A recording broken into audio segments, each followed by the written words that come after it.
అంతకుముందు చంద్రబాబు నాయుడు సరే ఆయన ఆ క్యాబినెట్లో ఉన్నాడు, చేయలేదు, దాట్స్ డిఫరెంట్ ఇష్యూ. ఆయన అనాల్సింది అనొచ్చు, కాదనాల. కానీ కాంగ్రెస్ పార్టీ బాధ్యతలు ఆమె తీసుకున్నప్పుడు కాంగ్రెస్ పార్టీ స్పెషల్ స్టేటస్ ఎందుకు ఆ రోజు చట్టంలో చేర్చలేదు? కాంగ్రెస్ పార్టీ అడ్డగోలుగా ఈ స్టేట్ను ఎందుకు డివైడ్ చేసింది? ఎందుకు ఆంధ్రప్రదేశ్కు తగిన గ్యారంటీలు కల్పించకుండా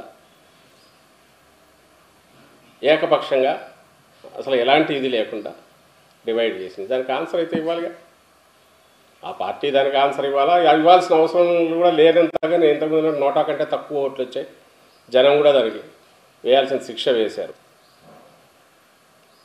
కానీ ఈమె మాట్లాడుతున్నారు కాబట్టి ఇక్కడికి వచ్చి ఈరోజు దీన్ని భుజానికి ఎత్తుకొని నేను నడిపి రాహుల్ గాంధీ గారిని ప్రధాని చేస్తానన్నారు కాబట్టి దానికి సంబంధించినంతవరకు ఆమె ఎక్స్ప్రెషన్ అయితే ఇవ్వాల్సి వస్తుంది. ఒకటి వ్యక్తిగతంగా తను ఈ 3 ఏళ్ళు ఎందుకు తెలంగాణలో నేను అక్కడ బిడ్డను అక్కడే ఉంటానని తెలంగాణ యాసలో మాట్లాడుతూ అక్కడ కాంగ్రెస్ను తూర్పారబట్టి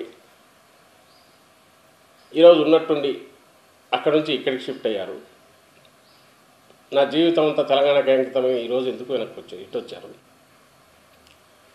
కేవలం జగన్మోహన్ రెడ్డి గారు ఉన్నారనే కదా. జగన్మోహన్ రెడ్డి గారు ఉన్నారు, ఆయనకు సంబంధించినంత ఒక అటాక్ చేయడానికి తన ఒక వెపన్ అవుతారు. ఆ వెపన్ ఎవరికి ఉపయోగపడుతుంది ఆయుధం అనేది కూడా ఆమెకు తెలుసు, చంద్రబాబు నాయుడుకి ఉపయోగపడుతుంది. సో ఆ పర్పస్ కోసమే వచ్చారనేది మేమనడం కాదు, ప్రజలకు తెలుసు పూర్తిగా. దీనివల్ల ఫలితం ఏమీ ఉండదు.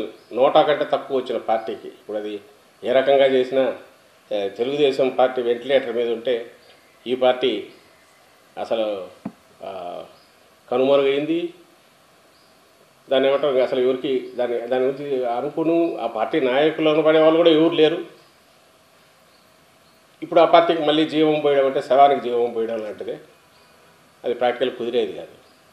సో ఇందులో ఎవరి ఎత్తుగడ ఉంది అంటే చంద్రబాబు నాయుడు గారు ఎత్తుగడ ఉంది. అందుకే ఆ సెక్షన్ ఆఫ్ మీడియా రేపటి నుంచి చూపండి ఈమెను విపరీతంగా ప్రొజెక్ట్ చేస్తారు. రామోజీరావుకి ఎందుకు అందుకు ప్రేమ, రాధాకృష్ణకి ఎందుకు అందుకు ప్రేమ, చంద్రబాబు నాయుడు చెల్లిని బయట వేసాడని జగన్మోహన్ రెడ్డి అనడంలో ఎందుకు ఆయనకెందుకు ఆమె మీద అంత ప్రేమ? కేవలం ఒకే ఒకటి, ఆయన ఈరోజు తన టార్గెట్ తాను ప్రజలకు ఏం చేసినాడో చంద్రబాబు నాయుడు చెప్పుకోలేక, చంద్రబాబు నాయుడు ప్రజలకు ఏం చేశాడో తన హయాంలో చెప్పుకునే పరిస్థితి లేక, అలాగే జగన్మోహన్ రెడ్డి గారు ఈ 5 ఏళ్లలో ప్రభుత్వంలో ఉండి ముఖ్యమంత్రిగా ఉండి చేసిన వాటిని నుంచి ప్రజలను ఏమార్చాలన్నా, అబద్ధాల కల్పితాలన్నీ ప్రచారం చేసి 4 రకాల అటాక్లు పెట్టాలన్నా, అలాగే ఎంతో కొంత నేను ఇంతకుముందు అన్నట్టు వైఎస్ఆర్ అభిమాన ఓట్లు ఉన్నా లేదా దళితులు, ఎస్సీలు, మైనారిటీల్లో ఏదైనా కొంచెం చీలిక ఏమైనా తీసుకురావచ్చు అనే ఉద్దేశంతో అనే కుట్రతో చేసిన పథకం భారీ కుట్రలో ఈమె ఒక వస్త్రమయ్యారు, ఈరోజు ఇక్కడికి వచ్చారనేది స్పష్టంగా కనపడుతుంది. ఇది పోను ఇది ఇంకా మురికి దాన్ని ఏమంటారు బురద దీనిలాగా ఉంటుంది, దాంట్లోనే చేయాల్సి వచ్చేట్టుంది. కానీ బట్ ప్రజలకు తెలుసు, గమనిస్తున్నారు, ఏం జరుగుతుందనే గమనిస్తున్నారు. ఎవరైనా కన్ఫ్యూజన్ గురవుతారేమో ఉద్దేశంతో మళ్ళీ చెప్తున్నాం, రాష్ట్రంలో ఉన్నది ఒకటే కాంగ్రెస్ పార్టీ, అది వైఎస్ఆర్ కాంగ్రెస్ పార్టీ. హస్తం గుర్తు చేయి గుర్తున్న కాంగ్రెస్ పార్టీ ఎప్పుడూ పోయింది, అది లేదు.